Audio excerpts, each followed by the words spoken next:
근데 이제 문제는 장사하시는 분들은 만약에 상가집을 갔다 왔는데 어떠한 비방을 했는데도 다음날부터 손님이 없다.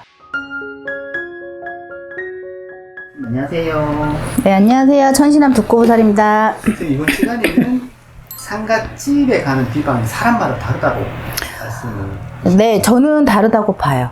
이게 저는 사실 상문에 대해서 크게 중요하다고 생각을 한 지가 사실 몇 년 안 돼. 그냥 이제 배우는 시기여서 그랬는지 항상 뭐 선생님분한테 물어보거나 이러면은 항상 그 비방이 거의 똑같더라고요.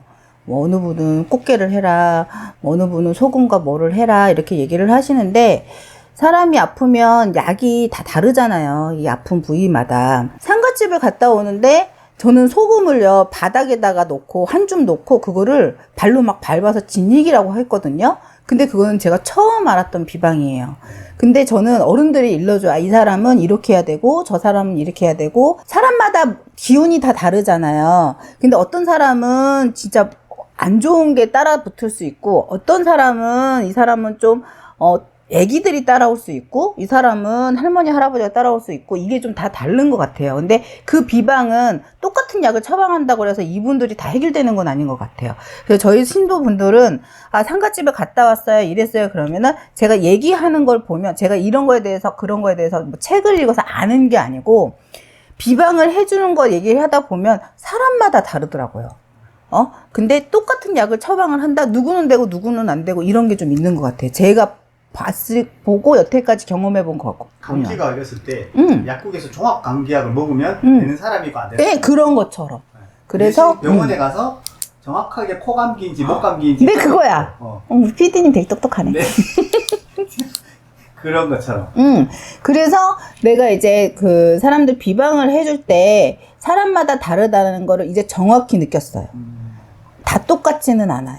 그럼 어떤 그 사람의 특성 이런 게 있을까요? 아니, 이 특성이라는 게 뭐냐면, 일단은, 나는 예전에는 진짜 사람이 막 뭐, 몸에 잘 붙는다, 뭐 한다, 이런 거를 크게 염려하지를 않았는데, 세월이 지나서 내가 더 공부를 하고 나서 보니까는, 누구한테는 뭐가 되게 잘 들어가는 사람이 있고, 누구한테는 애기가 잘 들어가는 사람이 있고, 좀 그런 면이 있어요. 그러면, 애기가 잘 들어가는 사람은 뭐 어떠한 비방을 해도 애기들이 좀 약하다 보니까 무서워서 가겠죠. 근데 조금 강하신 분들이 몸에 들어오게 되면 그런 걸로 보편적인 걸로는 저는 되지 않는다고 봐요.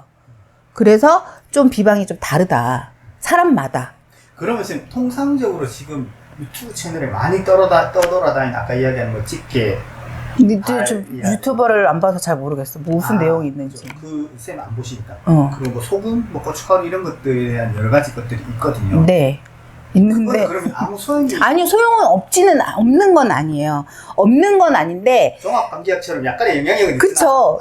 있지만 조금 더 강한 걸 원하는 사람도 있을 거고, 조금 더 약한 걸 원하는 사람도 있을 거고, 그러기 때문에 근데 이 비방을 해놓고 3일이 지나야지 그게 확실히 느껴요. 그날 뭐 느끼는 게 아니고 왜냐면 이런 안 좋은 것들이 몸에 들어왔을 때 그 다음날부터 안 좋은 일이 생기는 건 아니에요. 3일이 지나봐야 알고 3개월이 지나봐야지 그게 확실히 아는 거거든. 근데 이제 문제는 장사하시는 분들은 만약에 상가집을 갔다 왔는데 어떠한 비방을 했는데도 다음날부터 손님이 없다. 그러면 그거는 그러니까 상관을 잘못 푼 거야. 그런 거 잘 염려해서 다니시는 분이나 그런 데에서 잘 상의를 해서 잘 푸는 게 나을 것 같아. 상문은요, 오래 갖고 가면 좋지는 않아. 저는 상문이 좀 무서운 거라고 조금 느끼고 있어. 선생님, 대표적으로 한두 명 혹은 3명 정도만 어떤 게 맞다라고 말씀해 주시면 예를 들어서 보면은 어떤 손님이 있는데 그분 같은 경우는 몸의 기가 굉장히 약하신 분이에요. 굉장히 약해서 어디 돌아다녀도 잘 타시는 분이기는 해.